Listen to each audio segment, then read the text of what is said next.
Good morning, student. Now we read the next part of chapter 3, boat race. वलम कली। ये जो boat racing होती है ये ओणम फेस्टिवल पे आयोजित की जाती है केरला के अंदर अलग अलग जगह पे। The most exciting part of the festival Onam is the snake boat race held at various places in Kerala. Onam के त्यौहार पर सबसे रोमांचक जो प्रोग्राम होता है, जो पार्ट होता है, वो सांप बोट रेस का होता है। ये केरल में अलग अलग जगह पर आयोजित की जाती है। अबाउट 100 ओर्समैन, लगभग यानी कि 100 नौकावासियों रो द ह्यूज, एक ही पंक्ति के अंदर 100 नौकावासी होती हैं जो नाव चलाने वाली होती हैं, नाव लेके और एक रो में होती हैं। येट ग्रेसफुल बोट्स, और सुंदर बोट्स को बनाई हुई। Each boats hoists green and scarlet silk umbrellas, सारी की सारी जो बोट्स हैं उनको होस्टिस ग्रीन जो कपड़ा होता है उनसे या फिर ग्रीनरी से सजाया होता है, और स्कैरलेट्स और अम्ब्रेला होते हैं, सिल्की जो अम्ब्रेला छाते लगाए होते हैं रंगीन कलर के। And their number of denote the affluence of the family to which the boat belongs, उनके जो नंबर्स होते हैं, डिनोट्स जो फैमिली का होता है वो कौन सी बोट से बिलोंग कर रहा है, उनकी फैमिली से, बोट से पता चलता है उस फैमिली के बारे में। These races are keenly contested and reflected a high degree of sporting ability and excellences. इन रेसों के अंदर सबसे मतलब कॉन्टेस्ट और हाई डिग्री, मतलब बहुत ही ज़्यादा मतलब हाई डिग्री या स्पोर्टिंग जो एबिलिटी होती है, एक्सीलेंस होती है, वो ही इसके अंदर कॉन्टेस्ट में हिस्सा बन सकते हैं। रेसलिंग, नेक्स्ट क्या है? रेसलिंग। रेसलिंग इज कॉल्ड कुश्ती, has a long history in India. Wrestling होती है उसको कुश्ती भी बोला जाता है। ये इंडिया की बहुत पुरानी जैसे लंबी हिस्ट्री है, बहुत इतिहास है इंडिया का कुश्ती का। We get a glimpse of it in our temple carving and ancient paintings.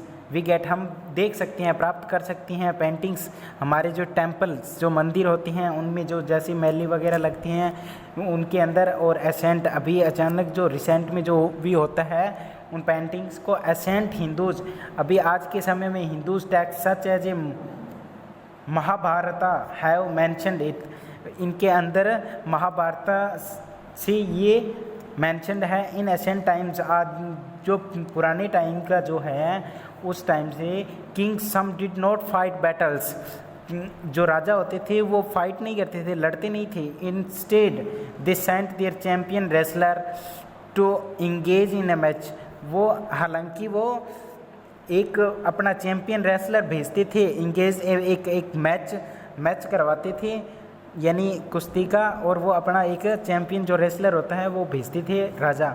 The wrestler who failed his rival was supposed to have won victory for his king। जो रेसलर जो जीत जाता था, जो मतलब उसको चित कर देता था दूसरे वाले रेसलर को, उस जो रेसलर जीता है उस रेसलर के राजा ही वो उस प्रदेश को जीत लेते थे। Next, local martial art. ये लोकल मार्शल आर्ट होती है, ये आर्ट्स ये अलग अलग टाइप्स की होती हैं। इसके अंदर अलग अलग मार्शल आर्ट की होती हैं, जैसे टेंठा एंड कैलिफोर्नियन कालरी पियोटो एंड तोडा छाईबी गाडगा। नेक्स्ट, अपने martial arts is a form of mock combat. Martial जो आर्ट्स है ये मॉक कॉम्बैट से है, और a fight that is not real, ये फाइट रियल नहीं होती है। That has been developed into a form of art, ये एक डेवलप्ड की गई है, ये फाइट जो है डेवलप्ड है एक फॉर्म के अंदर, आर्ट के अंदर होती है, आर्ट दिखानी होती है। और beauty by people who practice, और उनकी जो सुंदरता होती है, यानी कि जो लोग अपनी आर्ट की जो सुंदरता अलग अलग जो कलाबाजियाँ करके और प्रैक्टिस जो दिखाते हैं वो होती है, it is a way of defending one self और अदर फ्रॉम अटैक। एक यह जो होती है एक रास्ता होता है, यानी कि एक डिफेंडिंग जो कि अपने को खुद को बचाता है और दूसरा उस पर अटैक करता है। दीज इन्वॉल्व सेल्फ डिफेंस, ये इसके अंदर सेल्फ डिफेंस होता है, मेडिटेशन होता है एंड फिटनेस होती है इससे। Okay, some popular martial arts of India are, कुछ मार्शल आर्ट्स हैं जो इंडिया के अंदर पॉपुलर है। Thangta is the traditional martial art of Manipur. Thangta जो है मणिपुर का सबसे मतलब कल्चर से रिलेटेड है, ट्रेडिशनल उनका कल्चर है, उससे रिलेटेड मार्शल आर्ट है। In Manipuri language thang means a sword and ta means a spear, यानी कि मणिपुरी लैंग्वेज, मणिपुरी भाषा के अंदर टैंक को एक तलवार बोलते हैं और ठा मीन्स होता है जो स्पीयर होता है, यानी कि अब खुद को बचाने वाला एक, यानी अपने मान के चलती हैं जैसे कि कोई अटैक होता है तो अपने एक टाइप में तवे के टाइप में होता है, उसको बोलते हैं टैंक था। Therefore is a fight using a sword and a spear against one or more opponents. Thangta therefore यहाँ पे क्या होता है, एक फाइट के अंदर यूज़ में ली जाती है, एक तलवार को यूज़ में लिया जाता है और एक स्पीयर को यानी कि रक्षक होता है जो अपना लोहे का जो बना होता है वो अगेंस्ट वन, और एक के पास एक तलवार और एक वो स्पीयर होता है और दूसरे के पास भी यही सेम होता है। Thangta was use successfully by the Manipuri kings to fight against the British. ये टैंगथा था, ये सबसे ज़्यादा सक्सेसफुल हुआ था उस टाइम जब मणिपुरी के किंग्स थे, इन्होंने ब्रिटिश जो अंग्रेज़ थे ना उनके अगेंस्ट ये